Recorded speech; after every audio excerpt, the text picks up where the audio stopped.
Nuclear launch detected. 스타크래프트의 핵 감지 경고음이 플레이어의 심장을 철렁하게 만든다면 레드얼럿 세계관에는 전 세계 수천만 게이머들에게 영원한 PTSD를 남긴 한마디가 있습니다. Kirov reporting. 화면 밖에서 불길한 사이렌 소리와 함께 이 음성이 울려 퍼지는 순간 연합군 사령관들은 하던 일을 멈추고 필사적으로 하늘을 수색해야 했습니다. 안개를 뚫고 나타난 상어 이빨 그림의 거대한 비행선. 그것은 키로프 비행선, 통칭 죽음의 다른 호칭입니다. 아인슈타인의 시간 여행으로 히틀러가 사라진 뒤 폭주하는 소련을 막기 위해 1차 전쟁이 벌어졌고 전쟁은 연합군의 승리로 끝납니다. 이때 맺어진 평화조약의 핵심은 바로 소련군의 고정익 항공기 생산을 전면 금지하는 것이었습니다. 즉, 일반적인 전투기나 폭격기를 만들지 못하게 하늘을 묶어버린 거죠. 하지만 소련의 크라스나 항공우주국은 이 조약의 허점을 아주 교묘하게 파고들었습니다. 날개가 고정된 폭격기를 못 만든다면 헬기를 띄우거나 엄청나게 거대한 풍선에 폭탄을 매달아 띄우면 조약 위반이 아니지 않은가. 이 어처구니 없는 말장난 같은 꼼수에서 탄생한 것이 바로 덩치만 수백 미터에 달하는 공중요새 키로프 비행선입니다.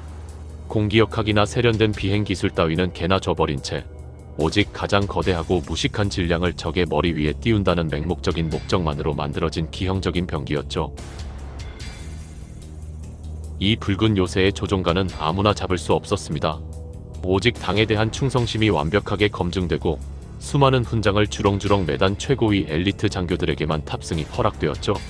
이 귀하신 조종사들의 사기를 최상으로 유지하기 위해 비행선 내부에는 무려 60평에 달하는 초호화 객실과 최고급 캐비어 코스 요리가 제공되는 식당까지 마련되어 있었습니다. 지상의 징집병들이 진흙탕 속에서 총알바지로 죽어갈 때 이 엘리트들은 하늘 위에서 콧노래를 부르며 와인을 마셨습니다. 그리고 적진 상공에 도달하면 해치를 열고 무자비한 블림프 폭탄을 쏟아냈습니다. 장갑 관통형 고폭탄 수천 발을 싣고 다니는 키로프는 일반 폭격기처럼 재장전을 위해 기지로 돌아갈 필요가 없었습니다. 그저 건물의 형체가 가루가 되어 사라질 때까지 그 자리에서 무한정 폭탄을 토해내는 끔찍한 학살극을 즐길 뿐이었죠. 물론 연합군도 가만히 당하고만 있지는 않았습니다. 패트리어트 미사일과 전투기들을 총동원해 대공 포화를 퍼부었죠. 하지만 키로프 비행선은 현실의 얇은 천막으로 만든 비행선이 아니었습니다. 골조부터 외피까지 수십 센티미터 두께의 최고급 강철 장갑으로 떡칠이 든 역사상 가장 맷집이 강한 공중함선이었죠. 하지만 이 철옹성에도 한계는 있었고 미사일 세례를 견디다 못해 장갑이 찢어지는 순간 진짜 재앙이 시작됩니다. 키로프 내부는 비행을 위한 고압의 인화성 가스와 폭탄으로 가득 차 있었습니다. 즉, 격추되는 순간 그 자체로 핵폭탄급 질량 병기가 되어 지상으로 곤두박질칩니다. 키로프가 추락하는 지점에는 아군과 적군의 구분이 없었습니다. 압도적인 무게와 유폭에 휘말려 모든 것이 공평하게 잿더미로 변해버리는 데스 크래시. 그것이 이 비행선이 남기는 마지막 발자국이었습니다. 그리고 시간이 흘러 전쟁에서 패배할 위기에 처한 소련군의 체르덴코 서기장이 다시 한번 타임머신을 가동하면서 역사는 또 한 번 끔찍하게 뒤틀립니다. 새로운 시간선에서 소련은 기술적으로 더욱 극단적인 진화를 거치게 되죠. 키로프 비행선 역시 외형과 시스템이 개조됩니다. 크라스나 항공우주국의 엔지니어들은 키로프의 유일한 약점인 느려 터진 이동 속도를 해결하기 위해 악마 같은 시스템을 도입합니다. 바로 가스트로 버너입니다. 비행선 내부에 특수 제작된 화학 부식성 가스를 강제로 주입하여 폭발적인 추진력을 얻는 부스터 기능이었죠. 이 가스를 주입하면 키로프는 상식을 뛰어넘는 속도로 적진을 향해 돌진할 수 있었습니다.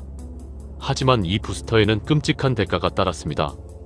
이 가스는 금속마저 녹여버리는 강력한 유독성 산성 물질이었습니다. 즉, 속도를 끌어올리는 순간 비행선 내부에서부터 자신의 뼈대와 체력을 갉아먹기 시작하는 겁니다. 조약을 피하기 위한 어설픈 꼼수로 시작되어 엘리트들의 호화로운 사륙 파티를 거쳐 결국 스스로를 갉아먹는 산성가스를 뿜으며 돌진하는 광기의 병기로. 키로프 비행선의 진화 과정은 마치 레드얼럿 세계관 속 소련의 멸망사를 그대로 압축해 놓은 듯합니다. 지금도 구형 브라운관 모니터 앞에서 게임을 즐기던 수많은 게이머들의 기억 속에는 느리지만 절대 피할 수 없는 압도적인 절망의 그림자가 선명하게 남아있습니다. 그 무식하고도 낭만 넘쳤던 비행선의 상어 이빨 미소와 함께 말이죠.